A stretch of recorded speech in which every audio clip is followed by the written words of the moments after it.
¿Qué tal? Saludos, les damos la bienvenida a este resumen semanal de noticias en el que les vamos a contar las principales informaciones que han marcado la actualidad de los últimos días. Comenzamos y lo hacemos informándoles de que el Partido Socialista ha acusado al Partido Popular de desentenderse de los más de 83.300 parados malagueños de más de 45 años. Según Miguel Ángel Heredia, desde mayo de 2011 el paro en este sector de la población ha subido en la provincia en más de un 26%, de forma que 4 de cada 10 desempleados supera esta edad. Para los socialistas, el Partido Popular se ha desentendido de los parados, sobre todo de los mayores de 45 años, que superan en la provincia los 83.300 y han aumentado más de un 26% en los últimos 4 años. Observamos hasta qué punto el Partido Popular se ha desentendido durante este mandato de ese drama social que representa el paro, sobre todo con la población mayor de 45 años. En este momento, en la provincia de Málaga, hay casi 83.400 parados mayores de 45 años. 4 de cada 10 parados de la provincia de Málaga tienen más de 45 años. Quiero recordarle que en mayo de 2011, hace 4 años, la cifra era de 65.956. Dicho de otra forma, el incremento de parados mayores de 45 años durante el gobierno del Partido Popular ha crecido más de un 26% en la provincia de Málaga. Miguel Ángel Heredia lamenta que los ayuntamientos gobernados por el PP y el equipo de gobierno de la Diputación malagueña han sido una losa para las expectativas laborales de los malagueños mayores de 45 años. Frente a esta actitud, el socialista destaca la propuesta de la presidenta de la comunidad, Susana Díaz, de crear un plan de empleo para la inserción laboral de los mayores de 45 años, iniciativa que se sumará a los de empleo joven y para mayores de 30. Esta nueva medida, ha recordado Heredia, persigue la contratación indefinida de parados de larga duración de este sector de población mediante incentivos con un compromiso de permanencia de al menos un año. También ha defendido el secretario general del Grupo Socialista en el Congreso de los Diputados el Plan Garantía Plus 45 planteado por su formación, que financiaría a nivel estatal 200.000 contrataciones temporales en puestos de trabajo ajustados a la competencia y cualificación de los participantes. Los beneficiarios serían desempleados de larga duración que hayan agotado su protección y mayores de 45 años. El plan tendría un coste de 1.300 millones de euros y se financiaría con un tercio de la rebaja fiscal que el Gobierno va a hacer a las rentas altas en el IRPF y a las grandes corporaciones en el impuesto de sociedad, y que supone en torno a 3.800 millones de euros. La presidenta de la Unión Interparlamentaria del Partido Popular, Esperanza Oña, y la secretaria general de la formación en Málaga, Margarita del Cid, han criticado duramente las políticas de empleo de la Junta de Andalucía. Margarita del Cid anunció que la principal propuesta del Partido Popular consiste en duplicar la duración de la ayuda económica a los parados de larga duración. La secretaria general indicó que la necesidad más acuciante de Andalucía es el trabajo y aseguró que su formación lucha diariamente porque cada propuesta que presentan sea generadora de empleo. Aprovechó para revelar una de las iniciativas más importantes en materia laboral que, según sus palabras, se aprobará si el candidato a la presidencia de la Junta de Andalucía, Juan Manuel Moreno Bonilla, sale elegido. Cuando Juanma Moreno sea el presidente de la Junta, el Gobierno andaluz va a prorrogar la ayuda de los 426 euros a los parados de larga duración para que puedan percibirla no 6 meses, sino un año entero. La propuesta es sencilla, fácil de aplicar y posible de aplicar, en contra de lo que dicen el Partido Socialista.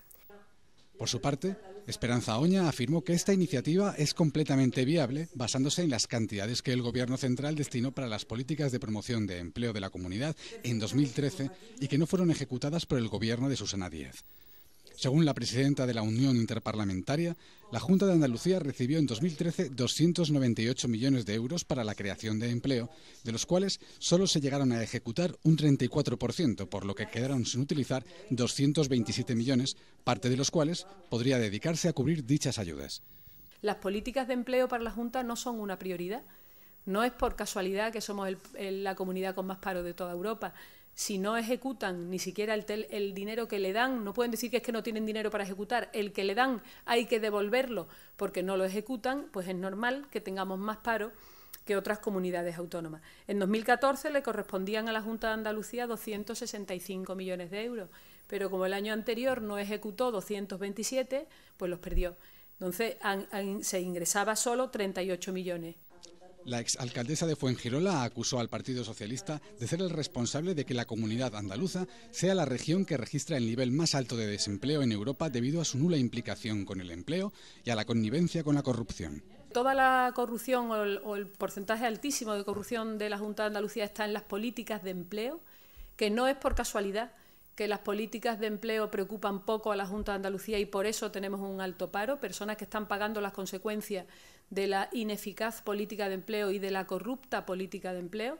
Son personas que se quedan en el paro y que tienen nombre y apellido.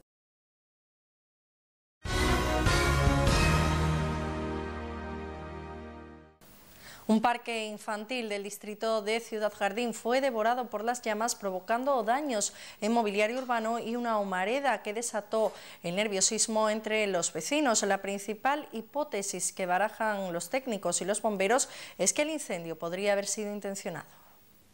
El fuego, que comenzó en el suelo del área recreativa infantil, situado en la calle Sánchez Albarrán, originó llamas de hasta 4 metros y pudo haberse propagado más allá del recinto a causa del fuerte viento que soplaba en aquellos instantes.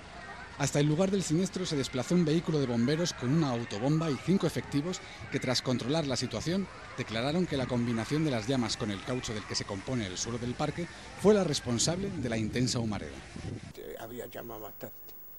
Salimos, pero ya, nada más que eso. Pero que esto no se puede a fuego, a lo mejor que pase uno y eche una colilla. No creo yo que eso se pegue fuego en eso.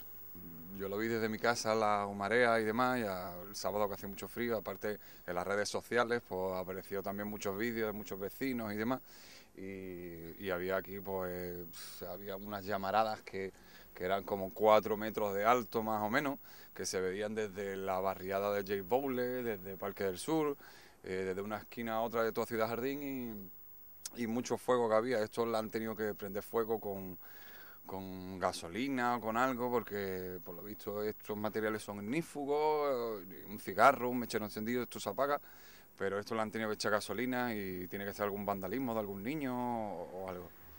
Solo en la capital de Málaga cada año se destinan alrededor de 500.000 euros para reponer y reparar los destrozos causados por el vandalismo. La quema de contenedores y papeleras representan la 4ª parte del coste para la ciudad. En 2013 se impusieron unas 20.000 multas por infringir distintas normativas urbanas, pero apenas lograron cobrarse la mitad de las sanciones, recaudando menos de medio millón de euros. La cifra resulta escasa teniendo en cuenta que cada ordenanza contiene un régimen sancionador que contempla multas que pueden llegar a ser considerables.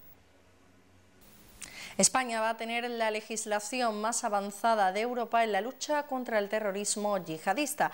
Así lo ha asegurado esta semana en Málaga el secretario de Estado de Seguridad. La reforma prevista del Código Penal pretende dar respuesta a asuntos como el adiestramiento a través de redes sociales o en zonas de conflicto. El secretario de Estado de Seguridad ha visitado Málaga, donde ha afirmado que España va a tener la legislación penal más avanzada de Europa en la lucha contra el terrorismo yihadista, después del pacto de Estado suscrito el pasado lunes entre el Gobierno y el principal partido de la oposición para combatir este tipo de terrorismo. Esta declaración de intenciones está acompañando de hechos, como el registro este martes de una proposición de ley en el Congreso para reformar el Código Penal, algo que permitirá hacer frente a los nuevos desafíos que exigen estas nuevas organizaciones, más avanzadas que los grupos terroristas convencionales como ETA. Entre estos desafíos figuran el terrorismo solitario, la autorradicalización y el adiestramiento a través de la red o en zonas de conflicto. Para el número 2 de Interior, este acuerdo tiene consecuencias muy prácticas, ya que permite a las fuerzas y cuerpos de seguridad del Estado contar con una legislación penal suficiente y adecuada para que, una vez que realicen detenciones de personas que se están adiestrando para convertirse en terroristas, sean puestos a disposición judicial. Actualmente algunos detenidos no podían ser debidamente condenados porque no existía una legislación clara sobre la tipificación de este tipo de conductas. Es preocupante. El Estado Islámico, el autodenominado mal llamado Estado Islámico, tiene recursos superiores a 2.000 millones de dólares anuales. Controla el 60% de las reservas de petróleo de Siria, así como gas y petróleo en Irak. es, por tanto, una amenaza real. Junto con otra organización internacional terrorista que conocemos bien, cruel, también fanática, capaz de una crueldad sin límites, como es Al-Qaeda.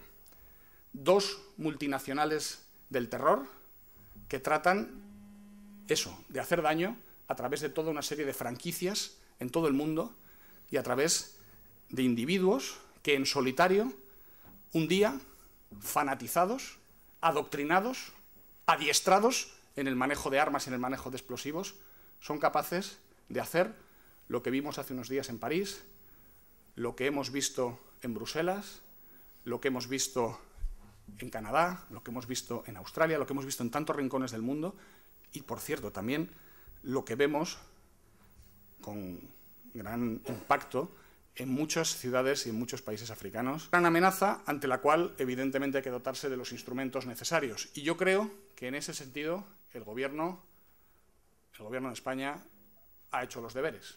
Y los ha hecho a tiempo, no reaccionando a la enorme alarma y preocupación que generan atentados como los de París, sino que los lleva haciendo desde hace muchos meses. Francisco Martínez ha querido trasladar un mensaje de unidad frente al terrorismo y ha realizado un balance de la evolución de la criminalidad en España y en la provincia de Málaga. La capital de la Costa del Sol ha reducido en un 20% desde el año 2011 las infracciones penales. Los delitos han caído un 8%, las faltas un 5% y los robos con violencia un 20%. Con estos datos, el secretario de Estado ha afirmado que España es un país seguro.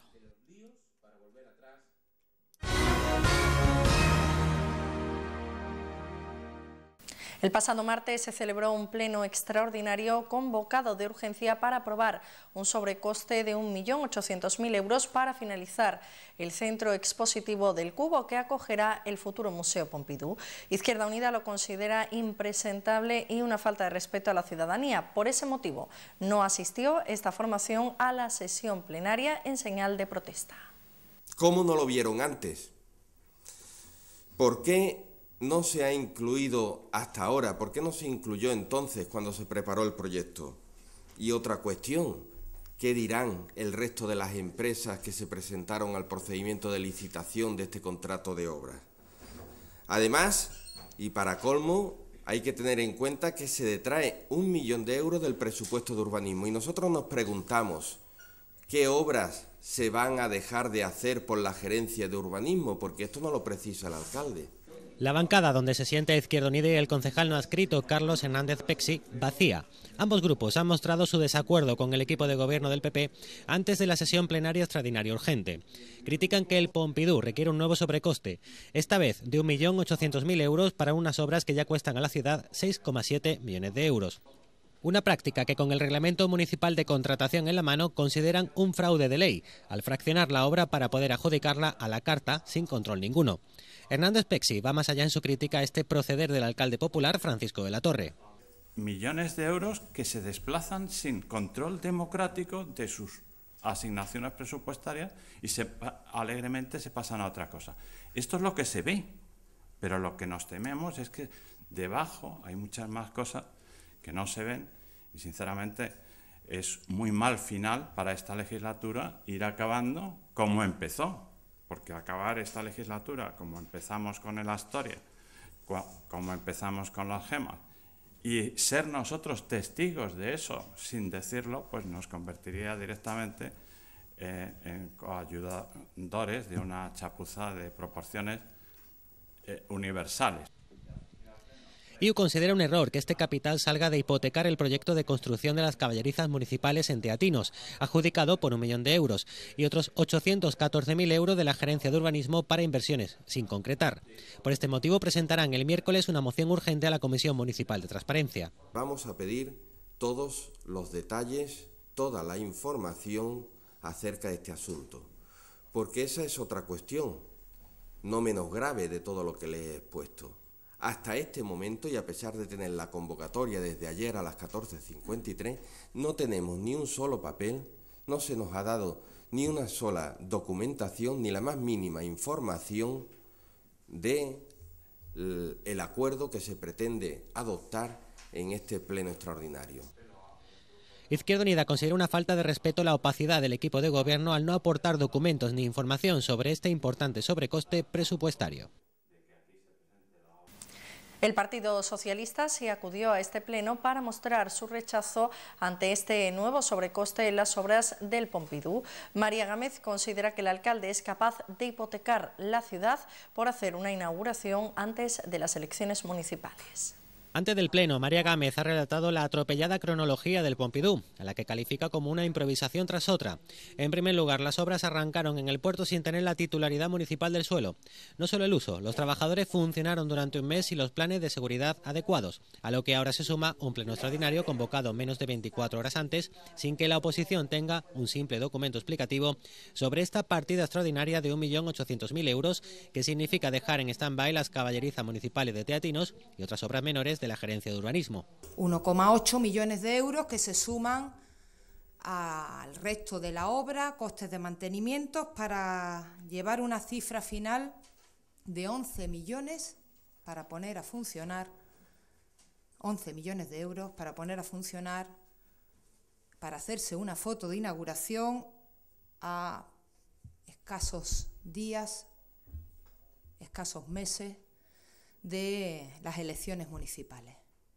Y este es el verdadero resumen. El señor de la Torre es capaz de todo con tal de inaugurar un nuevo museo.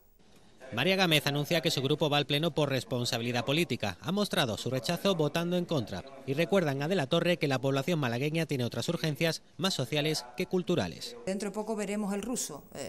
El Pompidou son 11 millones y nos vamos a cerca de 4 con el ruso, 15 millones. Cuando a los ciudadanos malagueños, cada vez que le dicen qué pasa con el arreglo de esta acera, le dicen no hay dinero. A ver cómo justifican ese no hay dinero cuando se agota la ayuda de emergencia social, a ver cómo justifican cuando hay dinero así de fácil, así de rápido, así de urgente y extraordinario para el Pompidou. Y ya en esta sesión plenaria el alcalde anunció la incorporación al proyecto de 6 patrocinadores privados que aportarán conjuntamente casi 3 millones de euros. El Partido Popular justifica este sobrecoste con la idea de que el propio centro expositivo del Cubo debe ser arte y cultura en sí mismo. El anuncio del alcalde se ha producido al final de un pleno que ha durado poco más de una hora. Los 6 nuevos patrocinadores son Unicaja, Heineken, Hidralia, Italcementi, Gas Natural y Renault. Además, De la Torre añade la incorporación futura de Air France y Targobank. En total, 2.949.500 euros que se suman al Centro Pompidou. Aún así, el equipo de Gobierno Popular ha aprobado por mayoría absoluta un sobrecoste de 1.800.000 euros para las obras. El concejal de Urbanismo señala que son para mejorar los equipos de proyección y sonido y la seguridad del entorno comercial y las propias obras de arte. Este dinero procede, por un lado, de una reserva de 814.000 euros de urbanismo para inversiones sin concretar y del 1 millón de euros adjudicado para las caballerizas municipales de Teatinos, que debían estar en 2014 y ahora pasan a finales de 2015 o 2016. Sabéis que está en marcha el proyecto de las caballerizas, Ciudad del Caballo. Sabéis que por la relación con los vecinos y en este sentido, para que sea de acorde su ubicación de este buen proyecto para Málaga que es tan necesario, lo vamos a ejecutar ahora a lo largo del 2015, una vez que terminemos toda esa fase de negociación y mediación. Como teníamos una primera fase, eran 2 fases económicas de financiación contemplada en 2014, no ha podido llevarse a cabo y, por lo tanto, restamos parte de esa partida porque, aún así, tenemos casi 1 millón de euros reservados a caballeriza si mañana tuviéramos que empezar. Pero prácticamente el 1.800.000, 1.900.000, lo que cuesta al final el proyecto de las caballerizas, seguramente no llegue a final de año y, por lo tanto, pues reservamos esa partida 814, que ahora mismo no es necesario. El equipo de gobierno del PP defiende el futuro Centro Pompidou por los beneficios que pueda aportar a Málaga, principal reclamo turístico urbano español. Consideran que el edificio debe ser una obra de arte en sí mismo. Que esto es una inversión en el diseño y en el equipamiento de, yo creo que, de uno de los escenarios más importantes que vamos a tener en nuestra ciudad. El centro en sí mismo, en cualquier museo, sabéis que al final también se convierte en obra de arte, aunque sea desde el punto de vista arquitectónico. Cualquier arquitecto sueña con equipar o diseñar un proyecto de este tipo. Con lo cual, esta inversión yo creo que va a ser digna, ¿no? Una digna casa para las obras de Bacon, de Magritte, de Giacomelli, de Frida Kahlo, ¿no? Necesitamos, ¿no?, que el espacio, el diseño del espacio, el equipamiento esté acorde a las obras. Y, por lo tanto, el propio Cubo, en su diseño y en su equipamiento, tiene que ser arte y cultura.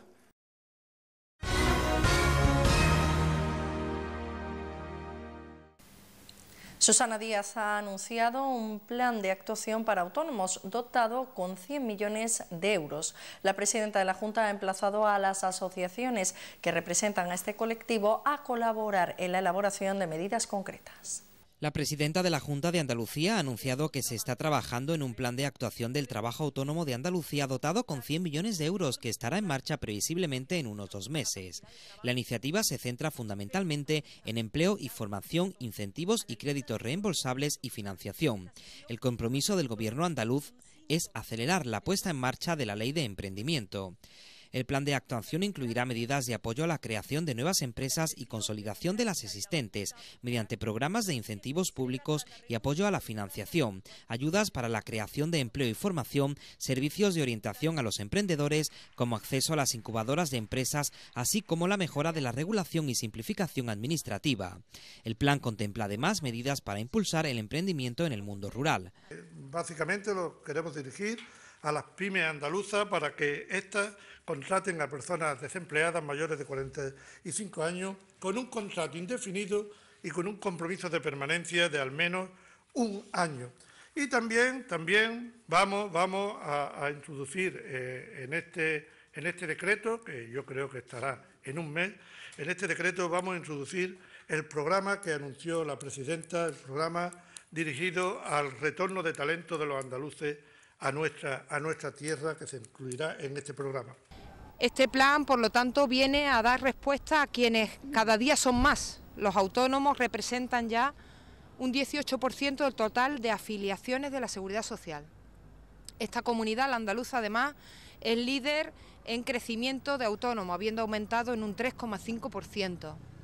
Y son ellos los que están autoempleados, con pocos recursos, los que necesitan en este momento también el apoyo del Gobierno socialista de Susana Díaz.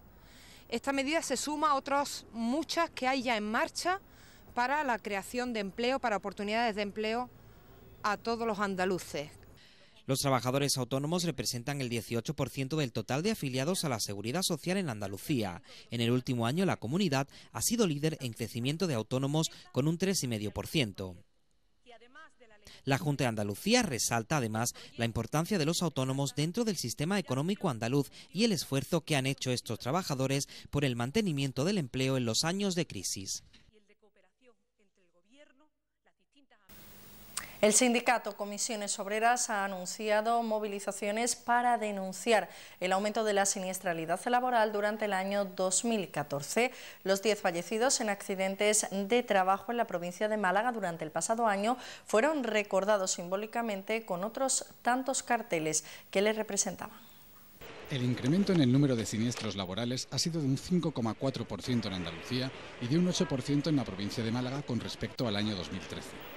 Las cifras son peores en cuanto al aumento de la mortalidad, que supera el 19%, alcanzando los 94 fallecidos en toda Andalucía, 10 de los cuales lo fueron en Málaga. El secretario provincial de Comisiones Obreras declaró que el descenso en el número de accidentes de trabajo en pasados años no fue debido a la implicación de las empresas y de los organismos responsables en el cumplimiento de las normativas de seguridad, sino que ocurrió a causa de la recesión económica. En el momento que ha habido y ha desaparecido la recesión económica, que no la crisis, que empieza a haber un repunte de la actividad productiva, pues ha vuelto a incrementarse la siniestralidad laboral. Esto significa que nuestro tejido empresarial en este momento y siempre ha tenido en mente de manera muy mayoritaria que prime el beneficio económico sobre la salud de los trabajadores y de las trabajadoras. Antonio Herrera exigió a la Confederación Empresarial de Andalucía, a la Junta de Andalucía y al Gobierno Central, como principales encargados de velar por la integridad física de los trabajadores, que redoblaran sus esfuerzos para evitar el repunte de la inseguridad laboral. Atacó a la patronal, que según Comisiones Obreras presiona a los delegados de prevención de las compañías, y aseguró que aunque se trata siempre de accidentes evitables, algunas empresas prefieren el lucro económico a la inversión en seguridad. Además, acusó a las diferentes administraciones de ser cómplices de estas muertes, que calificó de crímenes, a causa de la inobservancia de los reglamentos de prevención de accidentes y la relajación en la imposición de las sanciones para quienes los incumplen, permitiendo que estos fallecimientos queden impunes. Hay que acabar con esa impunidad y le exigimos a la Junta que haga caer el peso de la ley, que dote junto con el Gobierno central, a los inspectores o los mecanismos de prevención necesarios para que la ley pueda actuar con la mayor celeridad, no deje impune ningún tipo de crimen que se produce por el incumplimiento de las leyes laborales y exigirle a la Judicatura, especialmente a la Fiscalía, que actúe de oficio en cada uno de los accidentes, pero con celeridad en la investigación, celeridad en la respuesta y celeridad en la pena. Durante el acto, los asistentes homenajearon a los 10 muertos en Málaga por accidentes de trabajo, dedicándoles un minuto de silencio, y se solidarizaron con sus familias. El nuevo director de la ONCE Málaga, José Miguel Luque, ha tomado oficialmente posesión de su cargo esta semana. Su antecesor, Cristóbal Martínez, pasó a ocupar el puesto de delegado territorial de la organización en Andalucía, Ceuta y Melilla.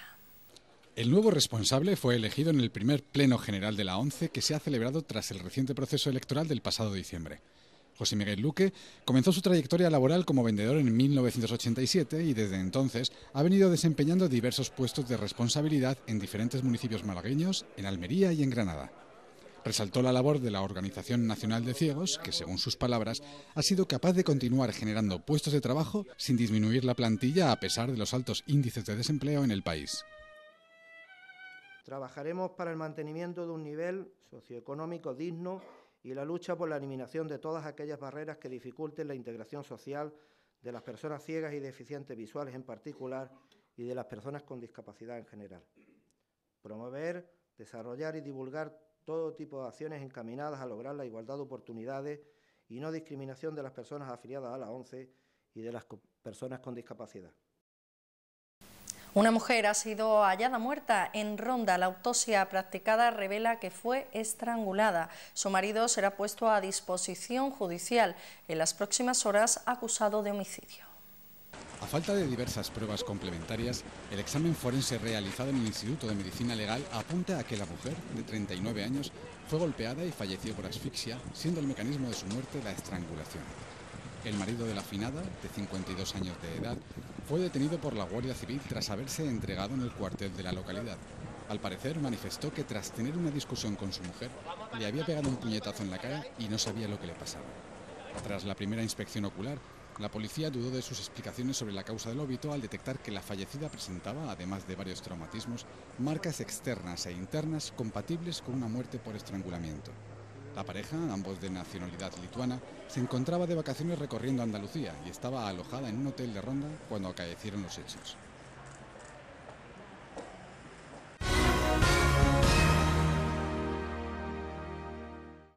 El candidato a la alcaldía de Málaga por el partido andalucista, Javier Checa, ha pedido para los Baños del Carmen la misma limpieza que tiene la playa de la Malagueta. Por otro lado, reclama la promoción de los astilleros Nereo como patrimonio malagueño. El candidato a la alcaldía de Málaga por el partido andalucista, Javier Checa, junto a la número 2 de la lista, la profesora de la Universidad de Málaga, Silvia García Barrios, han reclamado hoy el adecentamiento y limpieza de la playa de los eucaliptos de los Baños del Carmen, con una batida de limpieza llevada a cabo por las juventudes andalucistas que durante toda la mañana han estado recogiendo basura en este emblemático paraje del litoral malagueño. Aquí estamos en un lugar, en un paraíso todavía, que nos devuelve al siglo XIX, que nos da idea de lo que fue este parque maravilloso y que está abandonado por la administración, está abandonado por los propios ciudadanos que aquí han utilizado de mala manera y de suciedad esta zona, que eso me gustaría decirlo, que los ciudadanos tienen culpa también de que Málaga esté sucia. En el mismo acto, Checa reclamó que el astillero Nereo forme parte del patrimonio malagueño. Nosotros vamos a hacer llegar a la presidencia de la Comisión de Bruselas estas preocupaciones, las preocupaciones de astilleros Nereo que se lo quieren quitar de en medio también, y a ver qué plan de actuación podemos tener. Esto es conjunto. Los ciudadanos tienen que saber que ya cuando la administración local o la administración autonómica no te hace caso, hay que ir a otros sitios, que gracias que tenemos ahora la Unión Europea, y dentro de la Unión Europea se puede trabajar. Actualmente allí se está reconstruyendo un pecio fenicio con las mismas técnicas con las que se hacían los barcos hace más de 20 siglos. El candidato a la Junta de Andalucía por UPyD, Martín de la Herrán, ha llevado a cabo un acto en Calle Larios para pedir la participación de la ciudadanía en el gobierno andaluz, sus propuestas para elevarlas a la Cámara Autonómica. El partido de Rosa Díez promete que no van a pactar con ningún partido en un hipotético parlamento sin mayorías. Apoyarán las propuestas concretas. Pacto no se producirá, ya lo anticipo, porque nosotros creemos en la democracia para empezar. Y la democracia implica que un parlamento está para debatir, para negociar y para acordar conjuntamente o con mayorías lo que sea mejor para los ciudadanos. Ahí sí nos van a encontrar. Si se plantea una comisión de investigación por el caso de los fondos de formación, por ejemplo, y se vota, obviamente vamos a votar que sí. Lo plantee el Partido Socialista, lo plantee el Partido Popular, lo plantee Podemos o lo plantee el Partido Animalista. Es que me da igual. El candidato a la Junta, Martín de la Herrán, promete diálogo, negociación y llevar la voz del pueblo andaluz al Parlamento bajo el eje programático de UPyD. En cuanto al adelanto electoral, UPyD considera que debería haberse hecho coincidir con las municipales para ahorrar 20 millones de euros. El PSOE solo piensa en sí mismo y piensa en cómo puede garantizarse el sitio ante el miedo de que venían otras fuerzas que podían arrebatarle un espacio electoral y, por tanto, entendemos que solo responde a eso este adelanto electoral. Martín de la Herrán considera que los dos principales problemas a atajar en el gobierno andaluz son la corrupción y el paro. Prometen llevar a cabo una política económica enfocada sobre todo en el impulso de la economía a través de pymes y autónomos. La corrupción está íntimamente relacionada con el desempleo, sencillamente porque la corrupción en Andalucía, entre otras cosas, se ha caracterizado por el fraude de fondos de formación, fondos que deberían ir a haber formado a esas personas paradas para poder conseguir un empleo. Estamos hablando de varios miles de millones de euros, es decir, son cantidades astronómicas que han condicionado mucho la realidad social de esta comunidad y, por tanto, creemos que lo primero que tenemos que hacer es atajar el problema, cerrar el desagüe por donde se está yendo todo ese dinero y, desde luego, paralelamente, aplicar medidas concretas por el empleo. Pues estas son las noticias más destacadas que nos deja la semana. Recuerden, nosotros volvemos con más información el próximo lunes. Hasta entonces, que pasen un feliz fin de semana.